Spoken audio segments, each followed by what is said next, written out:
Good morning, everybody. Today I want to be talking about equipment, and I also want to talk a little bit about the specialist configuration. Currently, I feel they go pretty much hand in hand. As to why equipment is important, you also need to go over specialist mode.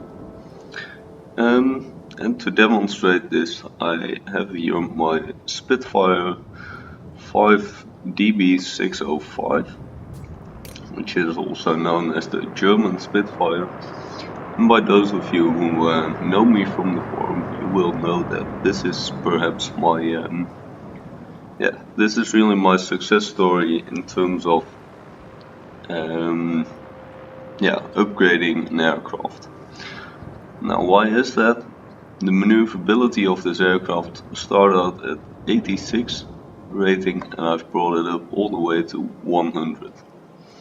So that means that while this thing was a good turn point fighter, it now just outmaneuvers pretty much everything that it encounters.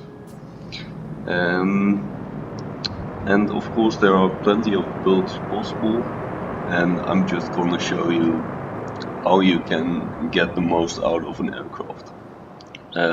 Whether you like gun power, whether you like engine power, anything, you can customize that, but I'm gonna show you just exactly how to do it. So typically we'd need to see what happens in the stock configuration, of course. If we look at the stock configuration, it's still pretty easy for a premium aircraft, and we can see for a premium aircraft that has 4 pieces of equipment in this case, and it's got a number of consumable slots. Now you may notice that if we switch to the specialist configuration here, that nothing changes in this case. Let me take a look if I can quickly find an example of an aircraft where that is not true. I have to think, of course. Yeah, this would be a good one. Because if I go to the stock configuration of the Yak-7, I still have the same modules mounted, although I can also mount different modules. But you can see that right now I cannot mount an engine upgrade, I cannot mount a forward firing upgrade. Also, I can't mount an engine consumable, and I cannot mount a second airframe consumable. So that's an advantage of the specialist mode, is that you can mount additional equipment pieces and additional consumables for many of the regular Tech 3 aircraft. And it's not always true, but in general it's true. And you can see this in the stock configuration of an aircraft that you haven't fully researched. For instance, I just recently got the Yak-30, and if we look here, you can see that there are 3 locked slots, and I'll unlock those once I have the specialist mode. Now, for premium aircraft, you generally start out with most of the slots, not always with all of them. To demonstrate that, let me get my RB. The RB17 gains 1 equipment slot and 1 consumable slot, so you don't always start with all of them. Clear. Now, why do you want the specialist mode? Okay, so apart from that you might be able to mount more equipment, and equipment generally gives bonuses. Current equipment always has a bit of a trade-off, because you can see here It's got, no, I'm not sure, no, I can't do this. It's got 21% of additional accuracy and 17% pilot resistance as a negative. So that means that your pilot actually gets injured more easily, whereas you gain accuracy. So it's a bit of a trade-off, but I feel like the accuracy is a lot more important. Simply because your pilot shouldn't die anyway, and if he does, your accuracy will fall. And if your accuracy is very good, you'll be more easily able to kill other aircraft. So yeah. And now in orange there are bonus characteristics. And well, these are pretty neat. In total 15% chance of critical damage and 10% chance of causing a fire. And these bonus characteristics only work if your aircraft is in specialist configuration. So that's quite an important feature, which makes it very viable to go to the specialist configuration over the regular configuration, specifically for premium aircraft. Because in this case we already have all of the consumable slots, we already have all of the upgrade slots, but these upgrades, and I can show you which they are for the others, bit of maneuverability, bit of cruise speed, again maneuverability, cruise speed, a bit of acceleration even, AA resistance, HP and wing resistance. And all of this together makes that these effects, they just boost your aircraft a bit from the point where it's fully upgraded as a non-specialist aircraft to where it's specialist. So basically, for me that means that for premium aircraft there hardly is any reason not to want to be specialist. Of course there is one tiny reason, which is that over here you have this sign of being specialist,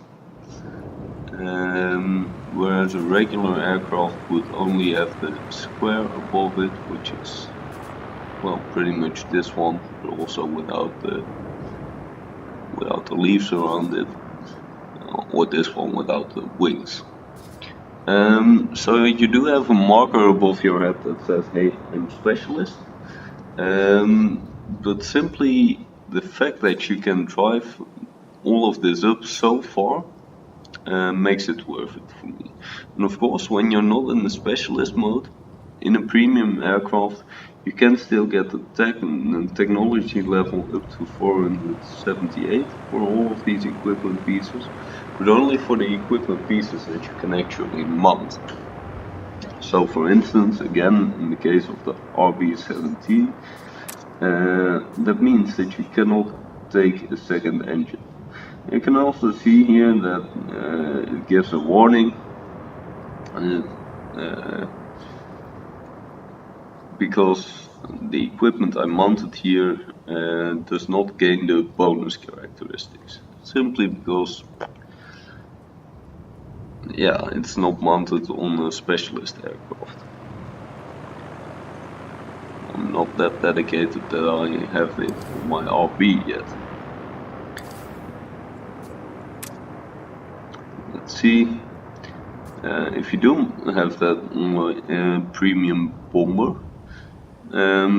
you'd get things like extra damage for bombs and accuracy, a bit of turret range, stuff like that. Now, for non-premium aircraft, and this is where the fun begins. I'll start out with something that is very similar to the German Spitfire. which is the Yak-19. And the Yak-19, it's a fighter, and fighters are relatively easy to get into specialist mode due to their mission. I can show you the mission for the Yak-30 if we do that, which is simply shoot down enemy aircraft which are not air defense aircraft in victories, and shoot down air defense aircraft in any battle. And then you pay 1 million credits and you get the specialist mode. More on that is, by the way, on the Wikipedia under the title of player made content. I still want to change that, but I can't right now. There you can find a table with all of the requirements for each aircraft. Now you can see here that, oh wait, I was going to show the Yak-19. Again, insanely high maneuverability, and it also started at 86, I think, so. Yeah, and these technology levels are all 478, and you can drive up a whole lot of different characteristics with this. And basically the downsides are pretty minor. For instance, I have as a minor here 3.8 cruise speed and maximum speed with boost, but here I have more cruise speed as a bonus and an additional bonus, so that pretty much wipes out this negative. Yeah, engine resistance to critical damage, okay, I don't have that, but I do have a skill on my pilot which says, okay, if your engine is on fire, just turn a bit and your fires are out. So pilot skills do help in these builds. Now, this aircraft makes a great example on why I'd want the specialist mode, because if we look at the Yak-30, which has the same progression line, you can see that it misses 2 of the slots, which are an airframe slot and an engine slot, and 1 of the consumable slots. Now if we look at the Yak-19 again, which slots those are, I've used the reinforced skin here, which makes your wings and tail a bit more sturdy. It just causes your wings to get broken less quickly, and that means that if you get shot at, you'll be longer able to maneuver properly, and in effect that makes you more survivable. The second one is acceleration without boost, and this improves your rate of climb, it improves your horizontal acceleration, and in addition it improves your cruise speed. So overall you're just faster and your engine packs a bit more punch. So it's quite obvious you'd want these two. And for the consumables, yeah, I have a thing to decrease the fire chance. You could also leave it open, you could place something else in there, whatever you like. Now the reason that this aircraft should always get into specialist mode is if we look at the stock mode, sure, I'll buy that. Based on the engines, the airframe and the weaponry, there's no reason I'd ever want to go back to a previous airframe, a previous engine, or a previous weapon type. No reason whatsoever. And if that is the case, then just be sure to get the specialist mode, because all of the advantages that I mentioned, so the bonus effects, the fact that you can mount more equipment that is so incredibly overpowered that you should definitely go with it. And if you then match the right skills with it on your pilot, you'll get an amazing aircraft. Now, I said that is if the aircraft has no reason whatsoever to go back in the technology line. And this is where the problems start, because there are people who think that these cases exist. For instance, for this aircraft, let's take a look. So, this is the Messerschmitt 410. It's got an engine, choice out of 3, but you always want the best one. An airframe, cowling mounted machine guns, pretty light ones. You always have two 20mm, two turrets, and then you have an outboard weapon slot. I'll get back to that, and a second outboard weapon slot. Now, the issue here is that not everyone agrees on what you should do with these two outboard weapon slots. Some people really like those rockets, others think they are pretty worthless, and I'll show you why I think. As you can see, the airspeed goes up a tiny notch. Rating of 57 at a cruise speed of 546. Well, if I mount these, then my airspeed goes down to 528, so you really lose some speed here, but you do gain rockets, and rockets are cool in my opinion. The second thing is that you have 20mm outboard weapons or 30mm outboard weapons. I've never heard anyone say actually that they really want bombs instead, but the discussion between the 20mm and the 30mm is quite a vivid one, and I can understand it. The reason for this is the following. You already have two 20mm, and these 20mm have a good range, a nice rate of fire, and they are pretty easy to aim. The 30mm have less range, they are a bit more tricky to hit with, but they hit brutally hard when they do. The DPS is also twice that of the 20mm, and I myself do like the mixed caliber layout, which is why I currently have 2x 20mm, 2x 30mm. But there are plenty of people out there who say, hey, I like 2x 20mm and an additional 2x 20mm better, simply because the aim of those two is the same, and I always have all my weaponry at the same range, the same maximum range. And I can understand that. Now, if you go into specialist mode, which I can't show yet because I haven't unlocked it on this aircraft, but okay, I can show you on a different aircraft. Let me show it on the Yak 19. If we look here, in the specialist mode, you only have the option to mount all of the top consumables. And perhaps a better example still is the Yak 7.